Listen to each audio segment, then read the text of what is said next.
ನಾನಾರು ಕಶ್ಯಪ ಬ್ರಹ್ಮನ ಮಗ, ದಿತಿಗರ್ಭ ಸಂಜಾತ, ಚತುರ್ಮುಖ ಬ್ರಹ್ಮನ ಮೊಮ್ಮಗ.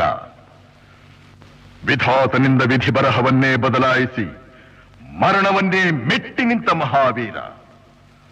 ಅದಿತಿಯ ಮಕ್ಕಳ ಅಟ್ಟಹಾಸವನ್ನು ಸುಟ್ಟು ಆದಿತ್ಯರ ಅಟ್ಟಹಾಸವನ್ನು ಮಟ್ಟ ಹಾಕಿದ ಸಾಹಸಿ. ಅತಳ ಬಿತಳ ಸುತಳ ರಸಾತಳ ತಳಾತಳ ಮಹಾತಳ ಪಾತಾಳಗಳನ್ನು ಪಾದದಡಿಯಲ್ಲಿ ತುಳಿದಿಟ್ಟ ಪರಾಕ್ರಮಶಾಲಿ. ಅಡಿಯಿಟ್ಟರೆ ಬೆರೆಯುವುದು ಭೂಮಿ, ತಲೆ ಎತ್ತಲು ಬೆಚ್ಚುವುದು ಭಾನು, ಕೈ ಎತ್ತಲು ನಡುಗುವುದು ಸೃಷ್ಟಿ. ಚತುರ್ಮುಖನ ಸೃಷ್ಟಿಯೇ ನನ್ನ ಆಜ್ಞೆಯನ್ನು ಪಾಲಿಸುತ್ತಿರುವಾಗ